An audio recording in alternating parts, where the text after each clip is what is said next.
Welcome to the news untouched. It's March 16th. Let's get to it. Today's episode is about fear. I know it's not really the news, but trust me, there's a good link. Now, a lot of research has been done into the way news conglomerates communicate fear and paranoia to the audience, and the results are pretty interesting. A lot of this has to do with the fact that audiences act on fear. This is Sarah David. She's a Harvard graduate. Hey, it's me again. Sorry about that. It's not actually Sarah David, it's Susan David. But who really cares? What can we actually trust in news media these days? A study in the UK found that of 1,500 Britons, the number of people who said they trusted British news outlets fell to a mere 24% by the beginning of 2017.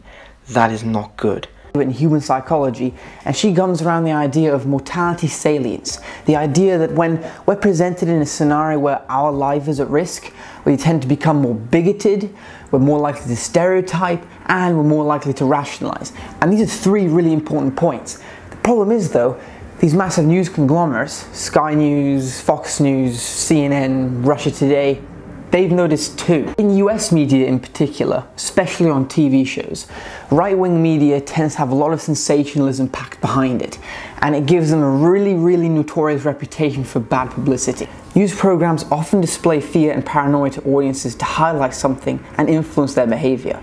The extent of this depends on the institution's political ideologies, left-wing or right-wing mainly.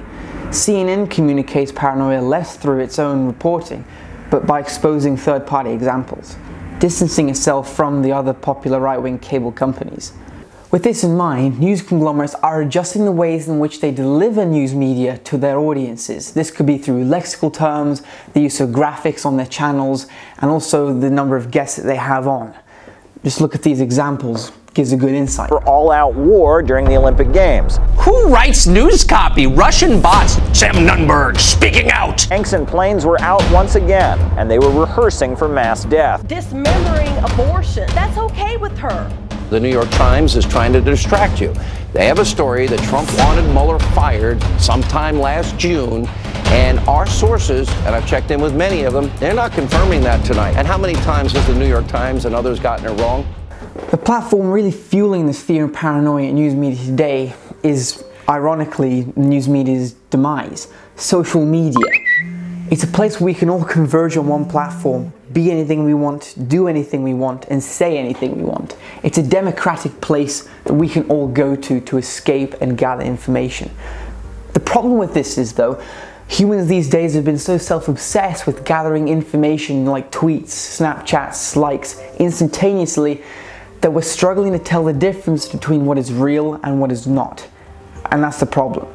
News media conglomerates like Fox News are beginning to exploit this, and the whole argument about fake news is rising. Our social media lives are controlled by the Institute. When you scroll through an Instagram story or a Twitter feed, it's never ending.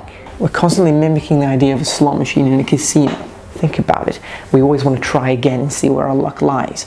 This engagement control was implemented so that we gather more content at our own discretion. But take another example, Google. We don't swipe down constantly and see never-ending length of information.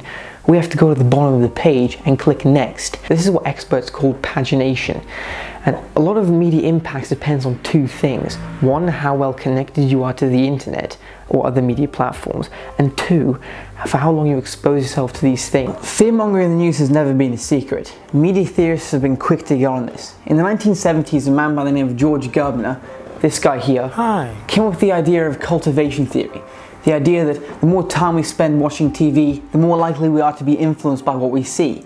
And this is a key thing to grasp. Have you ever wondered how much time you spend watching TV during the week? He says that an average of 4 hours a day makes you a heavy viewer, someone who's more likely to be influenced by what they see and to rationalize upon those views. Hey guys, thanks very much for watching. If you enjoyed what you saw, please like, subscribe, and share it with your friends. And add us on our social media channels at Instagram, Twitter, and Facebook. Thanks very much for watching again, and see you next week for another episode of The News Untouched.